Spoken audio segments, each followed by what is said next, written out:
वैसे तो कर्म को कोई टाल नहीं सकता है।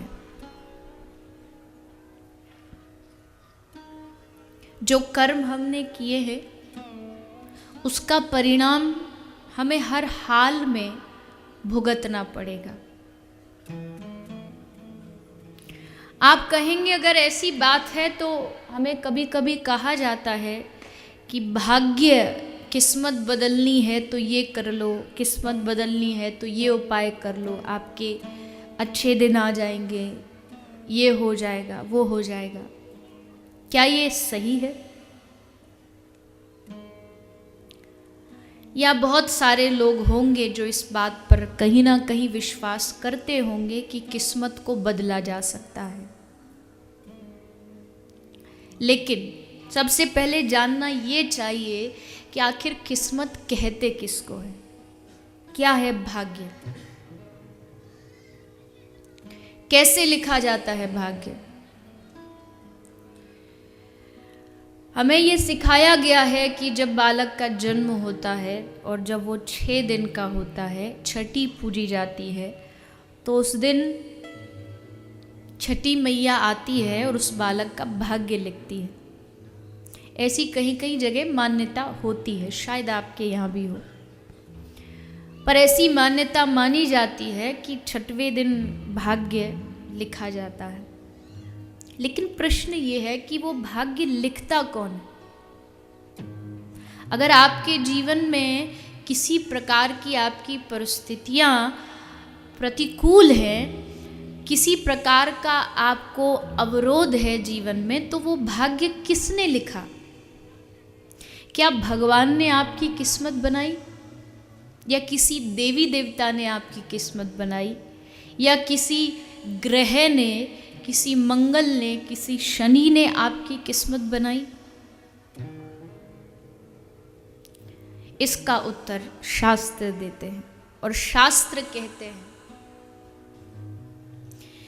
इस दुनिया में किस्मत बनाने वाला कोई देवी देवता नहीं होता है, इस दुनिया में किस्मत बनाने वाला भगवान भी नहीं होता है, बल्कि हम अपनी किस्मत का निर्माण स्वयं करते हैं।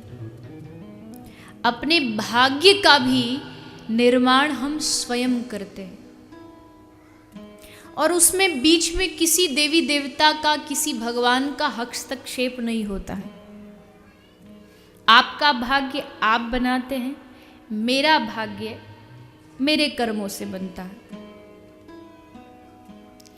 तो कहीं भी किस्मत को दोष देना या भाग्य को दोष देना मूर्खता है। यहाँ सब कुछ जो हो रहा है वो या तो हमारे इस जन्मों के कर्मों के फलस्वरूप हो रहा है, या हमने पूर्व काल में कोई ऐसे कर्म किए होंगे जिसका परिणाम अच्छा या बुरा हमें इस युग में, इस जन्म में प्राप्त होता है। किस्मत मतलब कर्मों का फल। उदाहरण के लिए आप खड़े हैं, ध्यान से समझिएगा, बहुत समझने वाली बात है, हल्के में ले लोगे तो ऊपर से निकल जाएगी। आप खड़े हैं और मैंने आपसे कहा कि अपना एक पैर उठाइए और उत्तर दिशा की ओर करिए। आपने पैर उठाया और उत्तर दिशा की ओर कर दिया।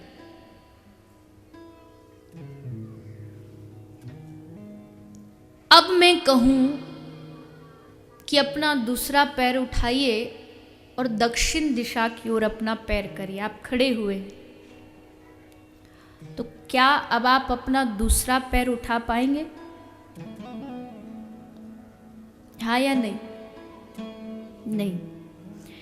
पहली बार जब आपसे कहा गया तो आपके पास निर्णय लेने का अधिकार था कि आप अपना दायां पैर उठाते हैं या बायां पैर उठाते हैं। पहली बार आपके पास निर्णय था, समय था, लेकिन जब आपने पैर उठा दिया उसके बाद अब निर्णय आपके हाथ में नहीं है, क्योंकि आप अपना पैर ऑलरेडी उठा चुके हैं। कर्म भी वही होता है। कर्म यानी आपके पास निर्णय है, आपको चोरी करनी है या आपको सत्यता से चलना है। आप निर्णय करें, और आपने निर्णय कर लिया कि मुझे चोरी करनी है, आपने कर्म कर दिया। अब जो इसका परिणाम है, जो इसका फल है, वो अब किसके हाथ में है?